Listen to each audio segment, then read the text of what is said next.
Assalamualaikum warahmatullahi wabarakatuh. Di sini kelompok kami akan menjelaskan tentang materi konflik sosial.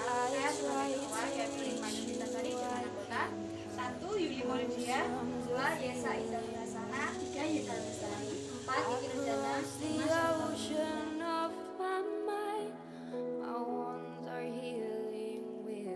Warahmatullahi wabarakatuh. Saya Rikman Yulitasari. Di sini saya akan menjelaskan tentang pengertian konflik sosial dan penyebab konflik sosial. Apa sih konflik sosial itu? Yang kita tahu, konflik itu pertentangan atau percocokan. Nah, kata konflik ini secara etimologis yaitu benturan atau tabrakan. Yang diistilahkan konflik yaitu proses pencapaian tujuan dengan cara melemahkan pihak lawan tanpa memperhatikan norma dan nilai yang berlaku. Yang selanjutnya ada faktor penyebab konflik sosial. Yang pertama, perbedaan antara individu dan individu. Perbedaan pendirian, perasaan, atau melahirkan bentrok atau konflik di antara individu. Itu yang dimaksud perbedaan antara individu dan individu.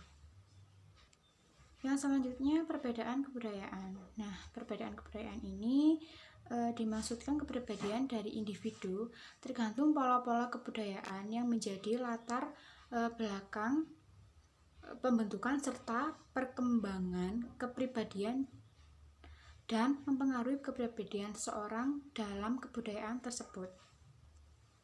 Yang selanjutnya ada perbedaan kepentingan dan perubahan sosial. Perbedaan kepentingan ini yaitu perbedaan antar individu atau kelompok menyebabkan atau sumber utama untuk memunculkan pertentangan antara kepentingan ekonomi, politik, dan lainnya.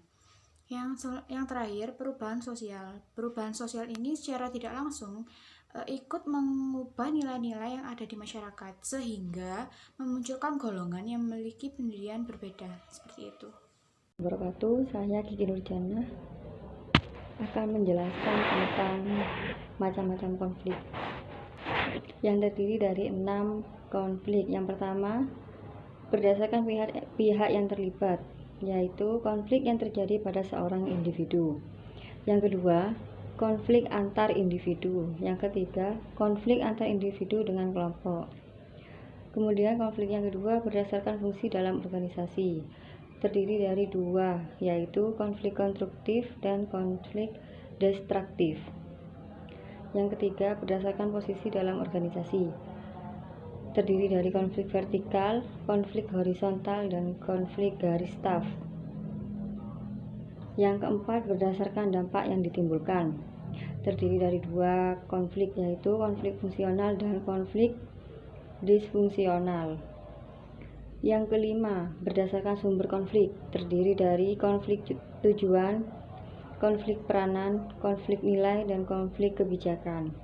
Yang terakhir, berdasarkan bentuk konflik, terdiri dari 2, yaitu konflik realistis dan konflik non-realistis. Terima kasih. Selanjutnya, contoh jenis konflik sosial yaitu ada 8. Yang pertama, konflik interpersonal. Yang kedua, konflik intrapersonal. Yang ketiga, konflik antar kelompok. Yang keempat, konflik antar kelas. Yang kelima, konflik ras. Yang keenam, konflik keluarga. Yang ketujuh, konflik politik. Dan yang terakhir atau yang kedelapan adalah konflik internasional. Yang kelima, dampak konflik dalam masyarakat. Di sini dampaknya ada 2. Yang pertama, dampak positif, dan yang kedua, dampak negatif. Dampak positif dari adanya konflik sosial, yang pertama, konflik dapat meningkatkan kohesivitas dan solidaritas anggota kelompok. Yang kedua, memperjelas norma dan tujuan kelompok. Yang ketiga, mendorong terjadinya perubahan sosial guna menghilangkan kondisi kesenjangan sosial yang ada dalam masyarakat. Dan yang keempat, mendorong masyarakat menjadi lebih dinamis. Yang kedua yaitu dampak negatif. Dampak negatif dari konflik sosial ini yang pertama, menciptakan kondisi ketidakteraturan sosial dalam masyarakat. Yang kedua, mengancam norma dan nilai sosial yang sudah terbentuk sebelumnya dalam suatu masyarakat. Yang ketiga, menciptakan sifat prasangka buruk antar suatu kelompok. Dan yang terakhir yaitu retaknya persatuan kelompok. Hal ini terjadi apabila terjadi pertentangan antara anggota-anggota kelompok dalam satu kelompok. Baik, di sini saya akan menjelaskan contoh konflik sosial yang ada di Indonesia. Yang pertama ada konflik sosial di Aceh. Aceh ini merupakan salah satu provinsi di Indonesia yang dikenal banyak mempunyai kekayaan sumber daya alam, salah satunya yaitu minyak bumi. Minyak bumi yang ada di Aceh lebih besar cadangannya daripada yang ada di Arab Saudi.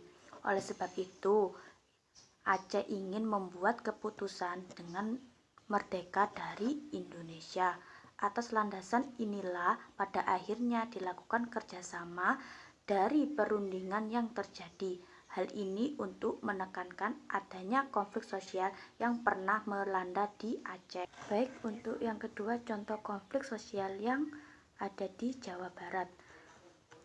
Contoh konflik sosial yang pernah ada di Jawa Barat yaitu sebuah konflik yang berlangsung antara organisasi yang berbeda, terutama dalam hal ini yaitu organisasi Islam FPI dengan GMBI di tahun 2017. Walaupun di dalam konflik sosial ini tidak menelan korban, namun terdapat banyak kerugian material yang diperoleh akibat kejadian ini. Yang ketiga, konflik sosial di Lampung Tengah. Konflik ini terjadi antara masyarakat suku Jawa dengan suku Lampung. Konflik tersebut terjadi di kampung Jawa yang diakibatkan adanya perilaku kasar dari masyarakat Lampung yang melakukan pembakaran rumah serta pembunuhan pada masyarakat di lingkungannya. Selanjutnya, konflik sosial di Mesuji. Konflik ini merupakan konflik yang merebutkan tanah register antara perusahaan dengan masyarakat setempat. Dalam konflik ini banyak terdapat korban yang berjatuhan. Yang terakhir, konflik sosial di Nusa Tenggara Timur. Wilayah Nusa Tenggara yang pernah mengalami konflik sosial, khususnya jenis konflik horizontal, berlangsung dengan di desa Wili Blolong serta desa Lohayong. Konflik ini didasari oleh perebutan material atau kekayaan alam yang ada di perbatasan desa. Atau konsiliasi. Yang pertama, coercion atau paksaan merupakan cara penyelesaian konflik dengan cara memaksa dan menekan pihak lain agar menyerah. Kemudian yang kedua, kompromis atau kompromi merupakan suatu cara di mana pihak yang terlibat saling mengurangi tuntutannya. Yang ketiga, arbitration atau arbitrasi merupakan suatu cara penyelesaian konflik dengan cara mencapai suatu kesepakatan di antara kedua belah pihak.